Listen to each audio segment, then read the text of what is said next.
Señor bendito, te damos infinitas gracias, Señor. Gracias, Dios, por todo lo que somos en ti y porque nos enseñas a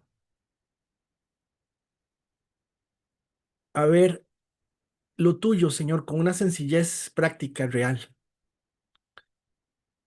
Te pido que bendigas a estos hermanos, a estos casi 30 hermanos que martes a martes sacan el día para estar aquí. Y solo te suplico, Señor, que quede en su corazón la cabeza, en su cabeza y en su corazón lo tuyo, en el nombre de Jesús. Amén. Amén y amén. Eh, Vámonos para la Biblia. Em, bueno, ahí está Migue desde Pozo Azul y es Valle Azul. Ahí está Migue, pecado con yo. Ahí está Iris con nosotros. Bienvenida, Iris. Em, Ahí está Tita Leli. A todos un saludo. Mira, Marco en Cartago. Ahí está Marquito en Cartago. Doña Lorena. Lorena está en Alajuela. Bueno, está internacional hoy otra vez. Este, Vean, chicos, vámonos a lo que vinimos de una vez y no nos atrasemos porque ya los atrasé mucho.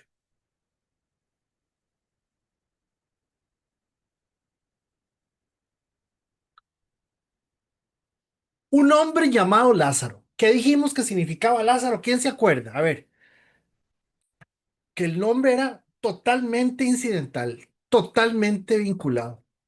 ¿Qué dijimos que significaba Lázaro?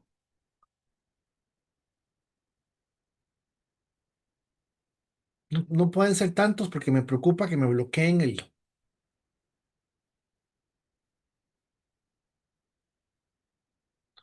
Lázaro significa el que Dios ayuda. Lázaro significa el que Dios ayuda. Entonces vamos y de a corrido. Un hombre llamado Lázaro estaba enfermo. Vivía en Betania con sus hermanas María y Marta, ¿verdad? El detalle de los nombres también, lo vimos la semana pasada, que no deja de tener su detalle importante. Este, María era la misma mujer que tiempo después, derramó el perfume costoso sobre los pies del Señor y lo secó con su cabello. Tiempo después, y era hermana de Lázaro. Ubiquémonos, ¿verdad? Tiempo después, y era hermana de Lázaro. Derramó el perfume costoso y el hartado de Judas le dijo que cómo era posible que estén gastándose ese eh, Chanel number 15 o 13, yo no sé cuánto es el number 5, number 5, cómo era posible, pero note, María era la misma mujer que tiempo después derramó perfume costoso sobre los pies del Señor y lo secó en su cabello, lo secó con su cabello. Su hermano Lázaro estaba enfermo, así que las dos hermanas le enviaron un mensaje a Jesús que decía: Señor, tu querido amigo, Señor, tu querido amigo, tu querido amigo está muy enfermo. Tu querido amigo. Y ese querido amigo, por aquí le vamos a hacer, déjeme ver si puedo, le vamos a hacer ahí está. Tu querido amigo está muy enfermo. Pero cuando Jesús oyó la noticia, dijo: la enfermedad de Lázaro no acabará en muerte, al contrario, sucedió para la gloria de Dios, a fin de que el Hijo de Dios reciba gloria como resultado. A ver, desde el punto de vista del calendario general, estamos en el año 30 o en el año 33.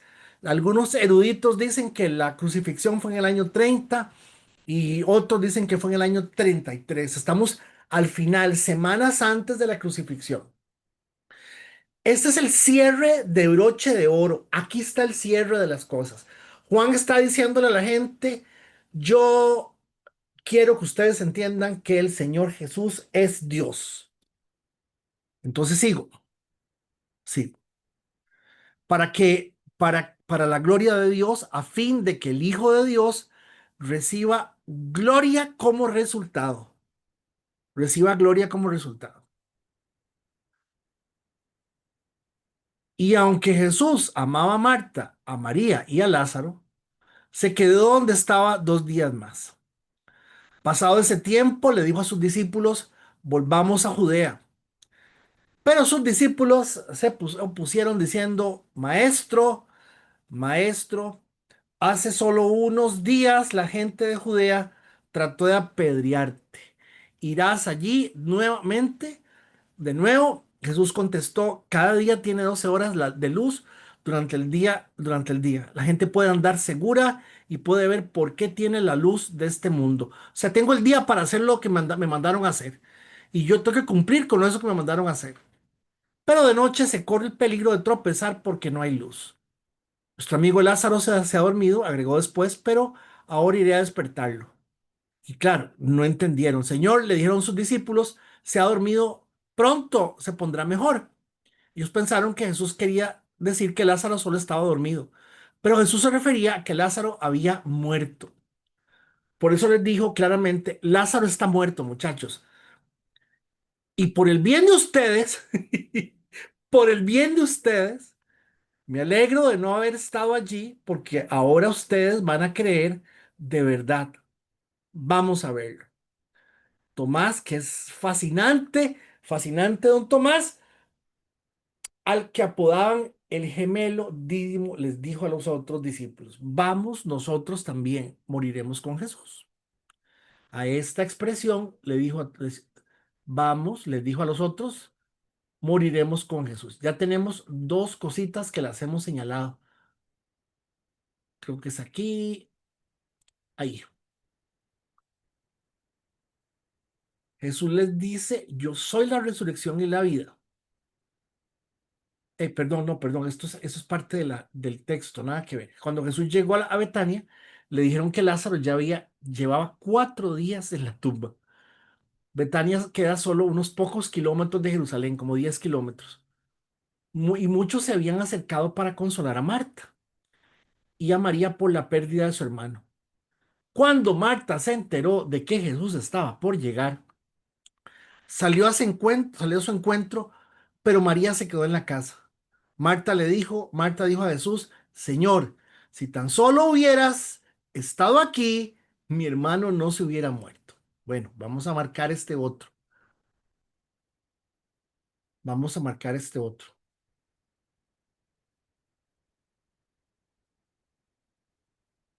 ¿No está Carlos? Yo vi que Carlos entró. Ustedes ya están grabando, chiquillos.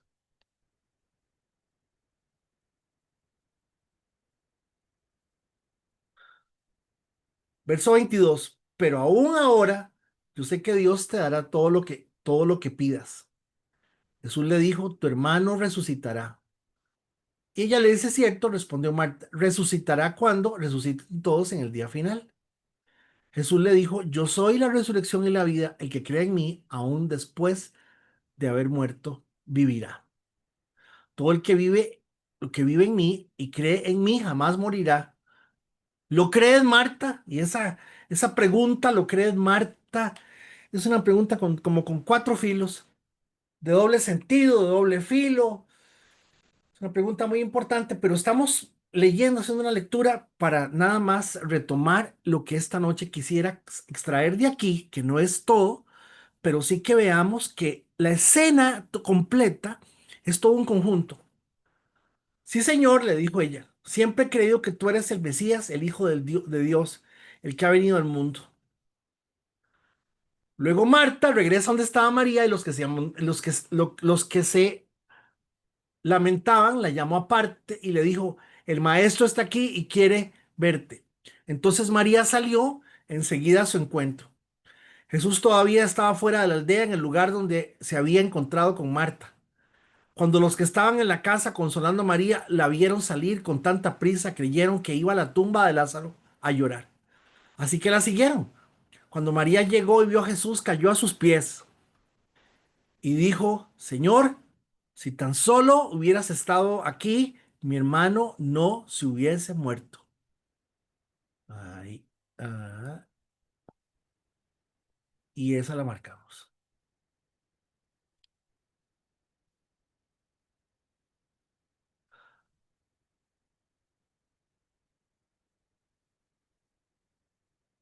Cuando Jesús la vio llorando y vio que los demás se lamentaban con ella, se enojó en su interior y se conmovió.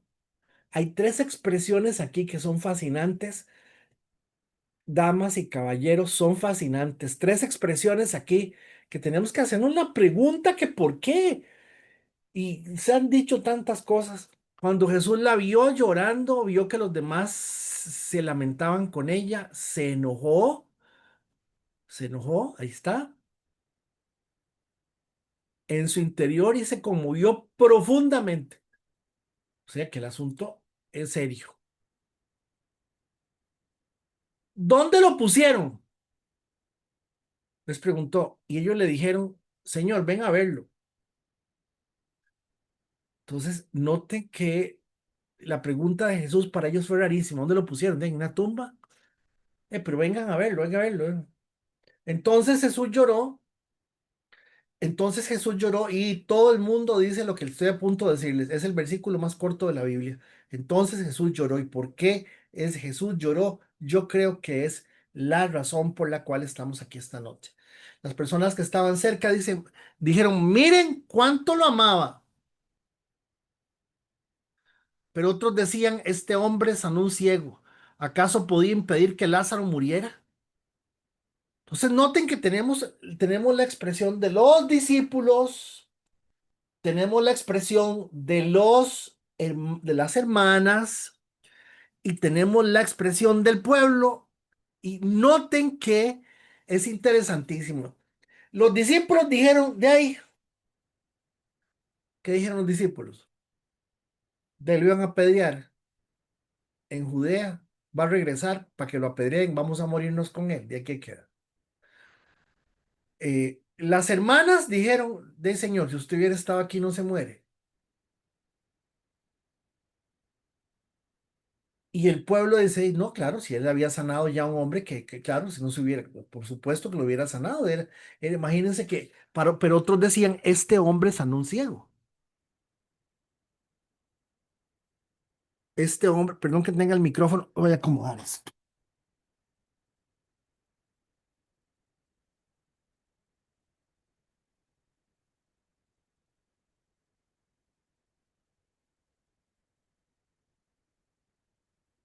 Este hombre sanó un ciego. No pudo haberle sanado un resfrío. ¿Quién sabe qué tenía Lázaro? ¿Quién sabe qué clase de cosa tenía? Entonces, Jesús todavía, verso 38, estaba enojado. Jesús todavía estaba enojado cuando llegó a la tumba. Jesús todavía estaba enojado cuando llegó a la tumba. No se les olvide que ya vimos el comentario de los discípulos. Ya vimos el comentario de la hermana. ¿Usted creyó? No, claro, vos sos el Mesías. Claro, claro, sí, sí. Ya vimos el comentario de la otra hermana. Y ya vimos el comentario del pueblo. Y dice el verso 11:38, Jesús estaba enojado cuando llegó a la tumba. Todavía estaba enojado. El patrón estaba enojado. Cuando llegó a la tumba, cuando llegó a la tumba, una cueva con una piedra que tapaba la entrada. Acto seguido, verso 39, corran la piedra a un lado. Les dijo Jesús, pero doña Marta, la hermana del muerto, protestó. Y la expresión en griego escrita por un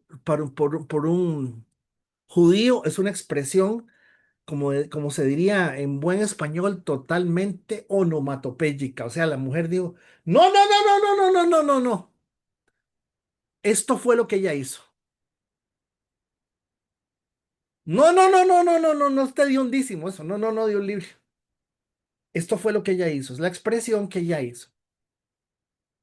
Señor, hace 4 días que se murió. Debe estar un olor espantoso. Jesús respondió, no te dije que si crees verás la gloria de Dios. Así que corrieron la piedra a un lado.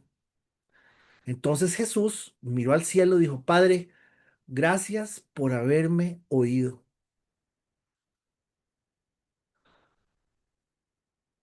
Tú siempre me oyes, pero es que esta oración, señoras y señores, esta oración la está haciendo en voz alta. Vea, me voy a devolver.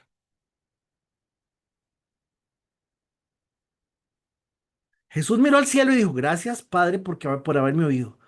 Tú siempre me oyes, pero lo dije en voz alta por el bien de toda esta gente que está aquí para que crean que tú me enviaste. O sea, esta oración de Jesús diciéndole a la gente, miren, perdonen, denme regáleme un segundo. Señor, gracias por haberme oído. Usted sí, usted sí, usted sí. Usted sí siempre me oye. ¿Lo ven? Usted siempre me oye. Pero lo dije en voz alta por el bien de toda esta gente que está aquí para que crean que tú me enviaste. Entonces, claro, Lázaro, Lázaro dijo, perdón, el Señor dijo, Lázaro, levántate y anda. Y lógicamente tenemos que recordar que cuando el Señor dice, Lázaro, levántate, tiene que llamar a Lázaro porque si hubiera dicho levántate, se vienen todos, ¿verdad? Se vienen los abuelos de Lázaro, y quién sabe la tumba de quién era. Las tumbas son de la familia, igual que hoy. Y quién sabe quién más hubiera venido. Este, entonces llama a Lázaro por su nombre y se viene Lázaro. Y dice la palabra que que don Lázaro venía así, eh, eh, con con la mortaja puesta. La semana pasada les expliqué que teníamos que ver el milagro como tal y acostumbrarnos a ver el milagro, los milagros de Dios en la vida y que por el montón de tonteras que le ponen ahora, por eso está ahí Iron Man y esas cosas, use eso para mostrar eso como una ilustración. A ver, el,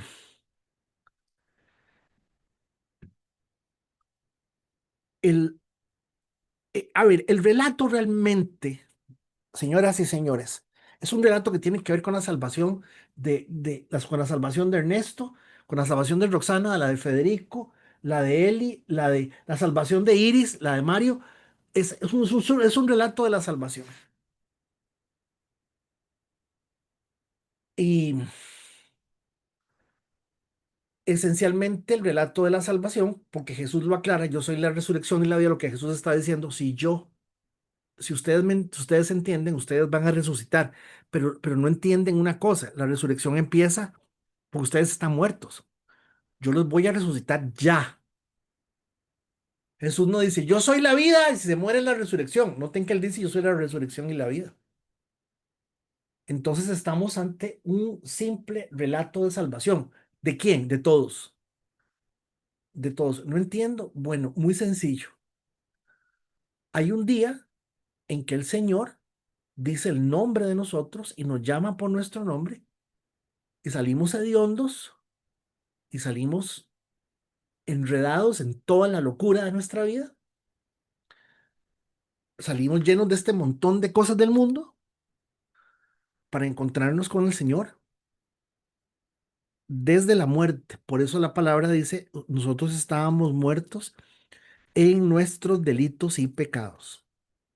Vamos bien, vamos bien. Ok, voy.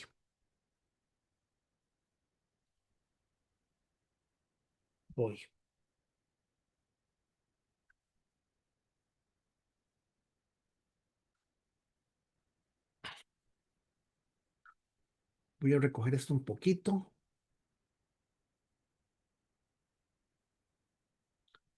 Aquí hay 4 modelos de fe. Y si bien es cierto, la expresión de cada uno refleja lo que, por decirlo de alguna forma bonita, se enseña, denota la fe que tenemos.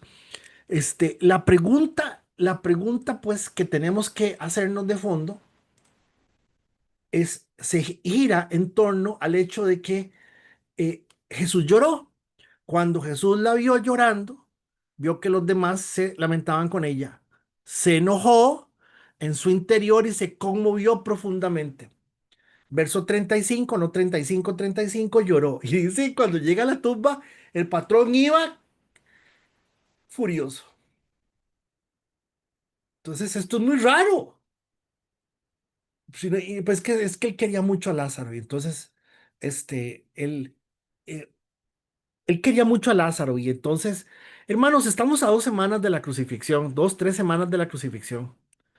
Tenemos la crucifixión encima y estamos hablando de que si la crucifixión fue en el año 30 o 33, estamos hablando que es la última parte del proceso donde ya el Señor lo está cerrando con broche de oro casi que su ministerio.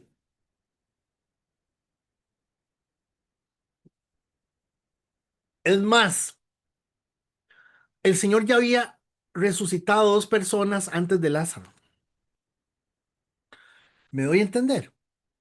O sea, y evidentemente, pues, estamos entrando en el círculo personal del Señor, donde ya sanó a aquel hombre que se encontró a la orilla del templo, que quién sabe quién era, un pobre desconocido, y el otro que estaba allá en el estanque, esperando que bajara un ángel, tampoco, pero aquí estamos, discípulos y gente conocida, amigos del Señor. Entonces, vamos a usar exactamente en esta lectura comprensiva que estamos tratando de hacer, vamos a hacernos la pregunta, ¿por qué razón el Señor lloró y se enojó y llegó bravo a la tumba? Yo creo que hay varias razones. Yo creo que hay varias razones y razones importantes. Y yo quiero que por favor le pongamos atención. Primera razón, porque usamos cierta técnica de la deuda, de amiguito, amiguito, ¿verdad? Yo te di helado, tenés que darme helado, ¿verdad? Fe por deuda, Juan 11:3. Así que las dos hermanas se pusieron de acuerdo, claro que sí, y enviaron un mensaje a Jesús que decía, Señor, tu querido amigo está muy enfermo. Cuando le veamos que dice tu querido amigo, se viene inmediatamente, se viene, no ve que le estamos poniendo que no, no, es que no es el hermano de nosotros. No, no, no.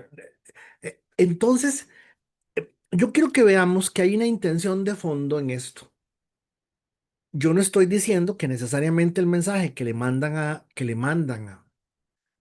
Jesús sea un mal mensaje, pero noten que la expresión, tu querido amigo, se las trae, se las trae bastante. Regálame un segundo nada más.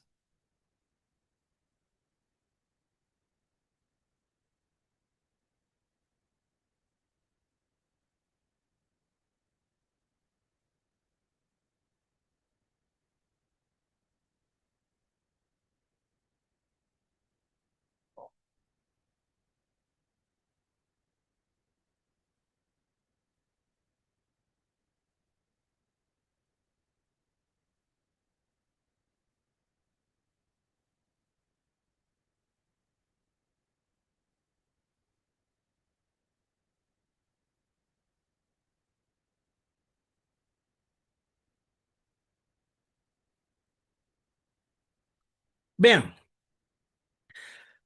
la fe por deuda o la fe de la deuda, Carlos Hernández tiene la costumbre de decirle a Dios, es que mira qué bien que me he portado, Dios.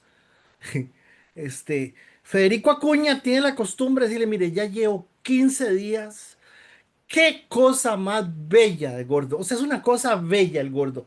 ¿Me voy a entender? Ya llevo 22 días, o sea, fe por deuda, hermanos.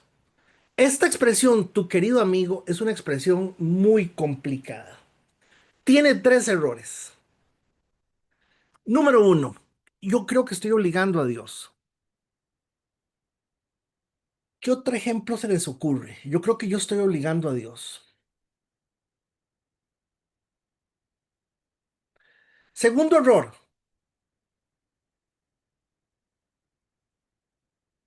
eh, por el amor que usted tiene por Él, no porque se lo estemos pidiendo, sino noten que hay como una segunda intención, noten que hay una forma de decir las cosas, noten que simplemente, eh, yo seguramente estoy diciéndoles esta noche la cosa más terriblemente, el bateo más grande, porque casi ninguno de los especialistas que siempre consulto, analizo los comentarios, veo los diccionarios, veo por qué la escena. em, Sigo algunas personas, a Federico Bruce, me gusta mucho Federico Bruce, es un señor que ya falleció. Este es un especialista de altísimo nivel, un hombre historiador, no es teólogo, un historiador. Y la forma en que le entra al texto es una forma deliciosa, bellísima. Todos hablan de que el Señor está enojado porque el mundo no se está dando cuenta y me parece que es cierto también, que el mundo no se está dando cuenta que el Mesías está aquí. Pero, pero cuando yo veo que le dicen, tu amigo está muy enfermo, yo empiezo a notar cosas interesantes. Cuando le decimos al Señor, no lo hagas por mí, sino por el que amas, sino por el que ayudaste la vez pasada.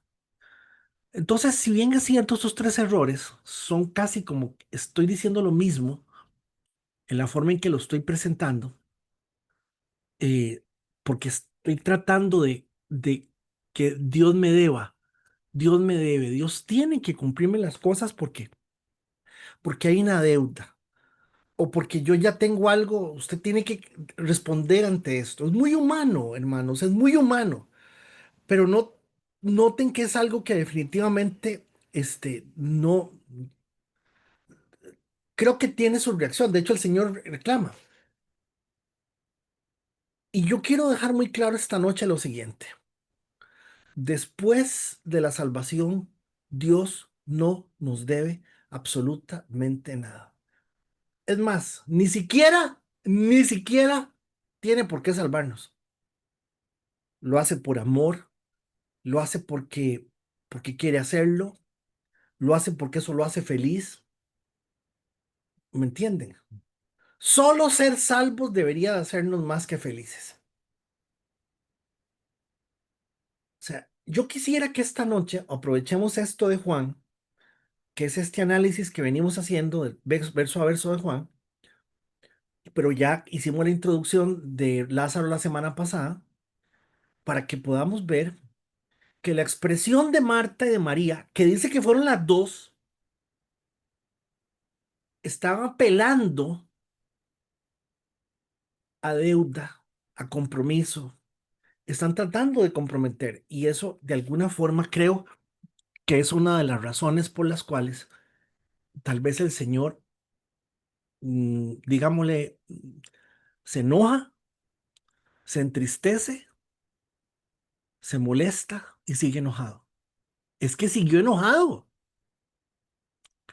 Vean, segunda escena. Pasado ese tiempo, les dijo a sus discípulos, volvamos a Judea. Pero sus discípulos se opusieron diciendo, Rabí, maestro, hace solo unos días la gente de Judea trató de apedrearte. ¿Irás allí de nuevo? Y claro, ustedes se acuerdan de la escena que sigue. El Señor les dice, sí, claro, tenemos que ir porque Lázaro pero es que Lázaro no está, Lázaro está dormido. Señor, entonces él dice, "Ven, vamos, vámonos. Y Tomás toma la batuta y dice, vámonos, que nos maten a todos. ¿Por qué, hermanos? Segundo problema, segunda situación que yo creo, si ustedes me permiten hacer esta reflexión, la segunda cosa que notamos aquí en estos textos que acabamos de leer es que hay una fe calculada. Y toda fe calculada tiene tres errores. ¿Por qué? Porque lógicamente el cálculo de la fe ignora el propósito divino.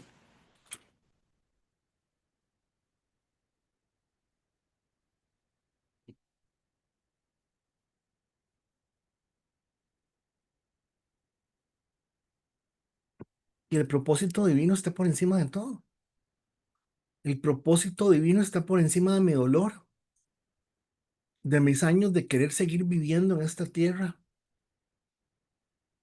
del amor que le tengo a mis hijos, del amor que le tengo, de todo lo que yo quiero decir que es lo importante.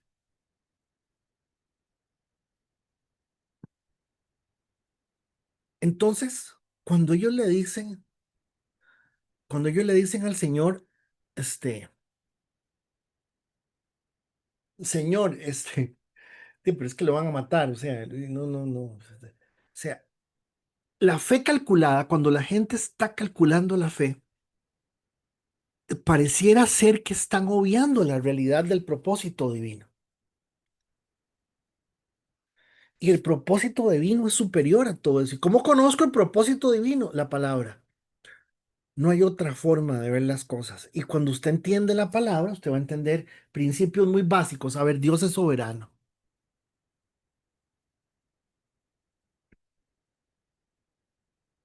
Usted no está aquí para ser feliz, usted está aquí para la gloria de Dios. Mm.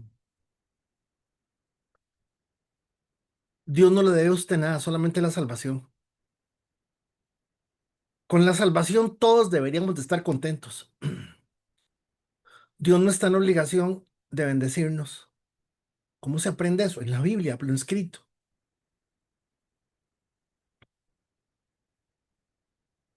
Y entonces fíjense que la fe calculada ignora el propósito divino. A ver, si la fe es lógica, no es fe. Cuando la fe es lógica, ¿qué es? A ver, si la fe es lógica, ¿qué es? Entonces decimos, ojalá todo salga bien. Yo también, yo no. Aquí no es un problema de la PAO, ni de doña Elizabeth Granados, es un problema de todos. Ojalá todo salga bien. Ay, no. A ver, ¿qué es una fe lógica?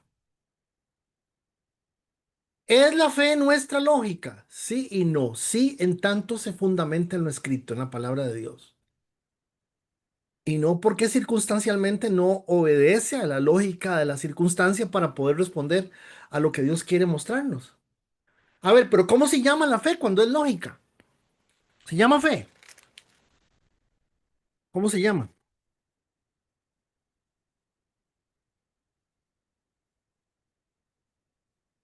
Compañeros y compañeras. Buenas noches, Fede. Buenas noches a todos. Diría yo que sería pensamiento. No, cuando la fe es lógica se llama esperanza. Es pura esperanza. Y la esperanza no es fe, es esperanza. Y lo peor no es eso. Lo peor, mis amados hermanos, pero no, no lo peor, porque es que hay que hablar muy trágico decir lo peor, pero lo complicado, ¿saben qué es? Que la fe que se basa, la fe que se basa o que produce esta esperanza, porque hay una esperanza bíblica. Y la esperanza bíblica está fundamentada exactamente en todo lo que el Señor ha dicho que va a suceder. Y entonces es importante que ustedes y yo tengamos claros que la fe lógica, la fe calculada, no es fe. Tercer error. Fede, ¿puedo decir algo? ¿Quién está hablando? Lisa. Gladys Abreu. Adelante, doña Samu- Gladys. ¿Está en San eh, Carlos o está aquí? no, ya estoy aquí. Gracias a Dios. Yo he creído que siempre hay dos clases de fe. Fe, la que nos enseñó el Señor, la fe bíblica, la fe que es la que ya Dios dijo y está establecida y así será porque Él ya lo predestinó de esa manera. Y la fe humana, esa que dice, yo mañana voy a ir a San José y sé que ese número de lotería que voy a comprar me lo voy a pegar. Es la fe humana. Yo no pienso en que Dios sea el que va a actuar en mí, sino que yo estoy segura que me lo voy a pegar. Una fe humana y la fe que ya está establecida por Dios. Yo siempre he creído en eso porque yo cuando oigo a gente que habla así, yo digo, Padre Santísimo, esta mujer ni siquiera está pensando en que Dios es el que le va a ayudar, sino que está convencida que así va a ser. Sí, Entonces, ella no se basa en ningún momento en que Dios está primero o que la soberanía de Dios es, Él me va a ayudar o yo estoy segura que Él me lo va a dar. No, es segura de que ella lo va a obtener por sus propios méritos. es cierto. Eso fue lo que vimos hace como 15 días en Apocalipsis, ¿verdad? La fe natural está en todos, ¿verdad? Y la gente se sostiene a partir de la idea de la superstición o de la suerte. La suerte no existe. Bíblicamente la palabra dice que la suerte es Dios que nuestra suerte está en las manos del Señor. Entonces, fíjense ustedes que cuando estamos hablando de esperanza, para que ustedes me entiendan y no se les haga un colocho en la cabeza, porque es muy importante esto de la fe calculada. Tomás tiene fe resignada. No espera la intervención de Dios, sino el fracaso como posibilidad. Entonces él está diciendo que vamos a morir, es muy heroico, vamos a morir con el Señor, pero es una resignación calculada, es una resignación, hasta aquí llegó esto, ¿lo ven?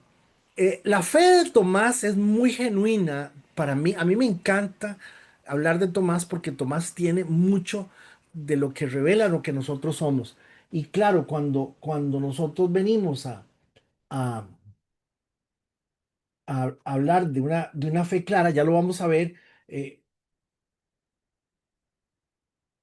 cuando necesariamente, lo apunté así, cuando nuestra fe se basa en lo que entendemos, que ya no es fe, es cálculo. Y bueno, veámoslo aquí, veámoslo aquí. Cuando nuestra fe se basa en lo que entendemos, ya no es fe, es cálculo con buena voluntad. Entonces, sinceramente, con toda la fe del mundo, dijo aquel, yo sí estoy convencido que el Señor está furioso de ver esta gente, este, de ver esta gente, es triste, está compungido internamente, de ver cómo la gente condiciona la fe y cómo lo está viendo, ¿verdad? Y es cierto lo que dice doña Gladys, el libro de Hebreos dice, es pues la fe, la certeza de lo que se espera, la convicción de lo que no se ve, y la gente cree que eso se aplica, que eso es aplicable en todo, y es cierto. Y el gran problema de esto es que eso es lo que produce la gran ramera, eso es lo que produce lo que estamos viendo semana a semana. Que la gente pone la fe en cualquier cosa. Entonces tenemos la fe calculada. Tenemos la fe por deuda.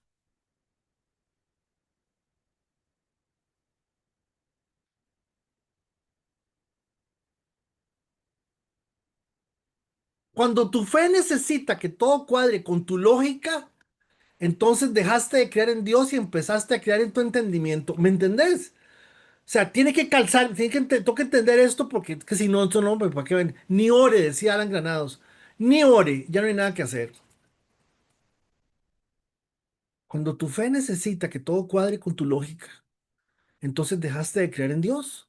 Entonces Tomás dice, es que la lógica es que nos van a matar y que lo iban a matar, ¿para qué se va a exponer? Y vea que también está oyendo el propósito divino, vea que también está viendo las cosas a partir de su experiencia. Y en esto, nosotros los evangélicos, para decirlo fácil, nosotros los evangélicos tenemos un doctorado en experiencia. No, usted no se imagina lo que es. Vea, yo venía y yo pude ver, y es cierto, bendito Dios, porque muchas de las cosas que podemos ver son testimonios vivos de la mano de Dios, de lo que Dios está haciendo.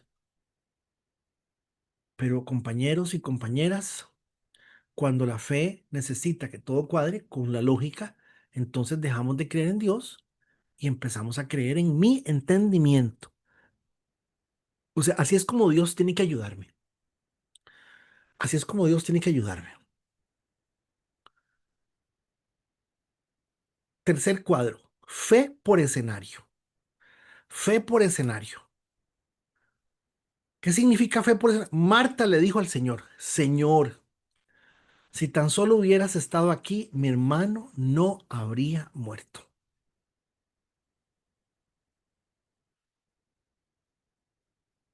Definitivamente hacer una aplicación de estos textos no es un asunto del todo fácil, señoras y señores, porque uno asume que todos ellos tenían absolutamente la certeza que podemos tener nosotros de que Jesús es Dios en todo sentido, ¿verdad? Cuando más bien todo lo que está haciendo el Señor es para poder demostrarles estas cosas. Entonces tenemos la fe por escenario. ¿Cuáles son los problemas de la fe por escenario? Antes funcionó, ahora quién sabe. Antes, una vez sí me pasó, vieran que una vez sí Dios sí como que en esto sí me ayudó. Dice doña Marta, solo si Jesús estaba presente podría sanar a Lázaro, que se murió. La muerte es el final, claro, el concepto de muerte para los judíos, a pesar de ser judíos, que pensaban en la resurrección, los que tenían una énfasis formados por los fariseos, pensaban en en la resurrección. Vean, hermanos, que de alguna manera podemos estar ante algo que nos está diciendo, este, la condición que yo necesito es si el escenario se da de esta y esta manera, de esta manera. Y eso nos lleva al tercer problema, al tercer error, cuando se confunde la presencia con la voluntad. Presencias, Dios siempre está conmigo. ¿Es su voluntad que esto se resuelva como yo quiero que se resuelva? No sé, no sé.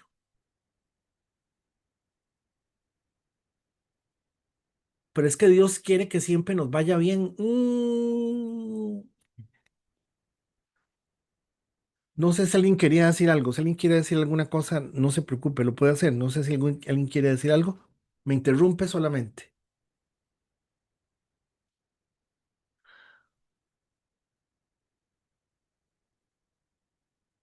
Esa fe es una fe que se centra en el hubiera, no en el yo soy. Si hubieras estado, si hubieras estado. Por eso el Señor les dice, yo soy. Este es uno de los yo soy del Señor, de los siete que están en el libro de Juan.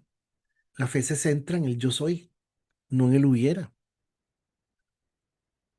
El problema de ese yo soy está en función de de entender la voluntad de Dios, de entender cuánto eso contribuye a mi corazón, a mi alma, de entender que yo no puedo decirle a Dios qué es lo que él tiene que hacer.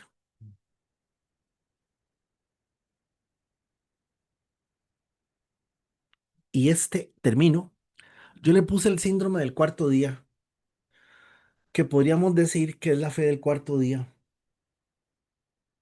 Em,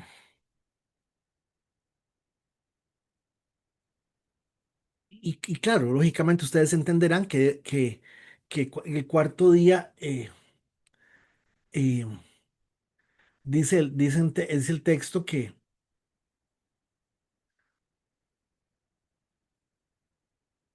es el texto que el Señor llegó.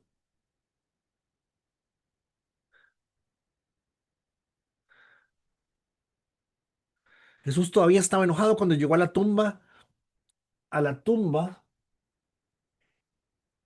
una cueva con una piedra que tapaba la entrada. Corran la piedra a un lado, le dijo Jesús, pero Marta, la hermana del muerto, la hermana del muerto, protestó, Señor, hace 4 días que murió.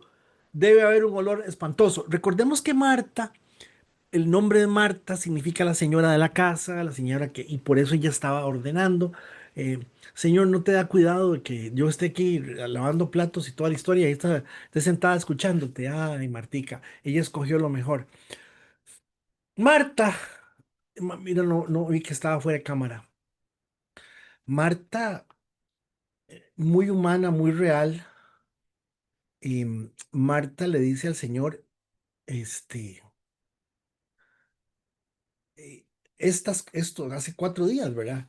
¿Por qué? Porque note que error número uno, que tiene que ver con la lógica, que tiene que ver con el cálculo, que tiene que ver con que tiene que ver con el sentido de la deuda, con todos juntos. Hay una desconexión entre lo real, circunstancial y lo bíblico absoluto.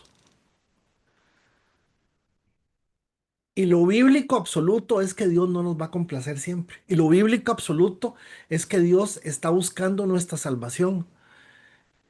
Lo bíblico absoluto es que no, Dios no está interesado en que nos hagamos tesoros aquí. Tesoros, tesoros. ¿Cuál parte de tesoros no entiende? Problemas, entonces no hay que estudiar ni hacer un ahorro. No, no, es que el problema no es ese. Es que si usted nunca ha tenido plata y ahorra 2 millones de pesos, usted piensa que tiene un tesoro. Y ya está mal, pecado. Usted nunca tiene nada. Y como tiene una casa, como me dijo una vez una señora, me dijo la señora, mire, yo lo que tengo me ha costado mucho y es muy valioso y muy, sí, eso es todo para ella. Hay una desconexión entre lo real y lo circunstancial. Eso real, circunstancial, ¿qué es lo real? La palabra. La palabra, ¿qué dice? ¿Qué nos enseña la palabra? ¿Qué nos muestra la palabra? Tengo que, tengo que poder tener esa actitud ante lo que está pasando sin dejar de creer en el milagro. ¿Me escucharon? Sin dejar de creer en el milagro, sin dejar de creer en la intervención de Dios, sin dejar de creer en que de verdad vamos a ver a Dios interviniendo en las cosas. Segundo error, ¿cuál es mi realidad? El olor. O sea, qué pena me da, qué pena me da que el Señor le huela feo ahí donde abre la tumba, qué pena, pues está preocupada por eso. Se sufre pena porque está preocupada por eso. El Señor está hondísimo. No, no, no abran. Dios, no, no. Dice que ella protesta. Dice que ella dice, no, no, no, no, no, no toquen eso. Está muy, huele mal, huele feo. Mi realidad, el olor, es la frontera de lo imposible. Bueno, no, es que no hagan, no, no, yo no sé. He visto tantas cosas en que uno ve actitudes de las personas en las cuales eh, hoy hablaba con alguien en la mañana y me decía, eh, no, no, yo eso no lo quiero sufrir, eso yo no lo quiero sufrir, jamás, eso ya está mal, yo no lo quiero sufrir. Y yo dije, wow, pero ¿y si Dios va a hacer algo ahí? ¿Cómo sabe que no? ¿Cómo sabe que es el Señor quien se va a encargar de eso, verdad? Finalmente, la razón es obstáculo y no puente. Recordemos que nuestra fe no es una fe tonta, burda, como la fe, como dijo doña Gladys, mañana voy a ir a San José, me voy a comprar un entero de lotería y lo voy a pegar. Voy a pegar la lotería, porque yo creo, yo tengo fe. Mm, Así no funciona. Más bien la fe, más bien la razón se me convierte en un obstáculo de la fe, no en un puente de la fe. Más bien, si la conversación es, pero no estoy diciendo yo que yo quiero que hablan ahí, ¿qué es lo que piensa usted de mí para que yo esté pidiendo que quiten la piedra? ¿Qué cree usted que es Dios? ¿Qué se imagina usted que es el Señor? ¿Qué cree usted que es el Señor para que de alguna forma las cosas se estén dando como se estén dando?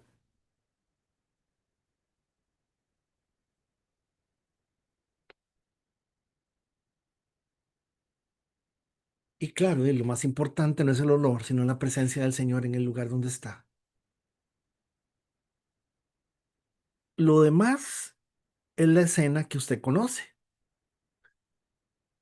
Yo creo, si me permiten, que una de las razones por las cuales el Señor se enojó, lloró, se incomodó y hasta que llegó molesto a la, molesto a la tumba, de ahí, le estoy dando 4 razones porque porque porque tenemos una fe calculadora, porque tenemos una fe eh,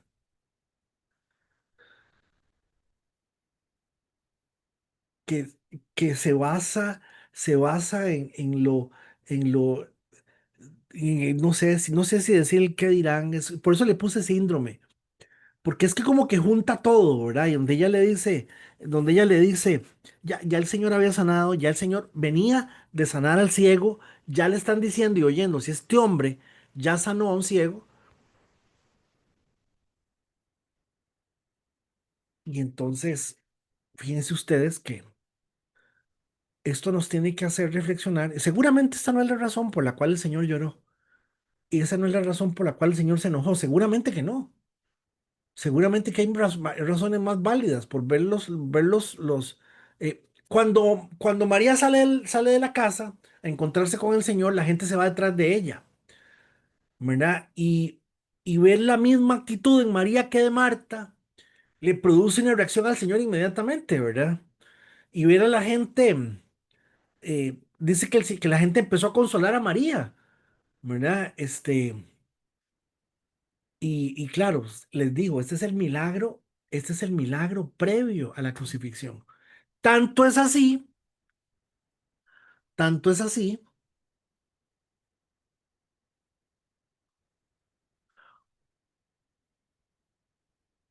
que exactamente, véanlo,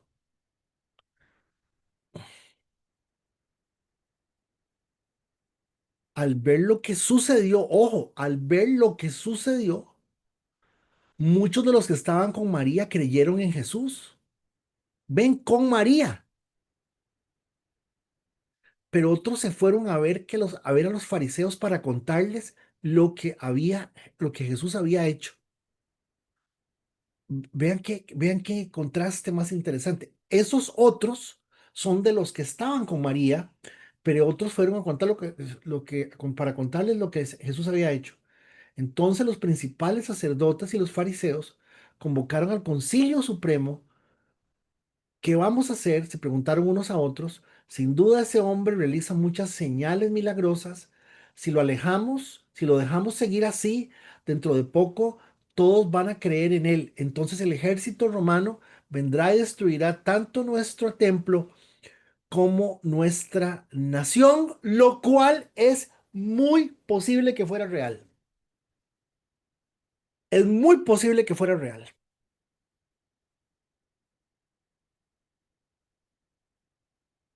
Caifás, quien era el sumo sacerdote en aquel tiempo, dijo, no saben de qué están hablando.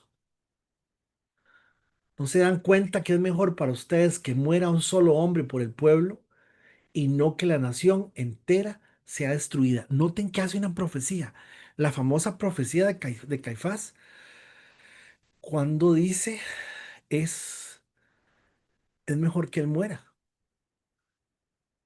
Y eso me parece realmente muy interesante porque lo que está profetizando es que lo que va a hacer es que el Señor va a morir. No dijo eso por su propia cuenta, como sumo sacerdote en aquel tiempo, fue guiado a profetizar que Jesús moriría por toda la nación. Y no solo por esa nación, sino que también moriría para congregar y unir a todos los hijos de Dios dispersos por el mundo. Por eso es que cuando empieza la escena, empieza con los discípulos, sigue con los amigos del Señor, con la hermana, sigue después con el pueblo.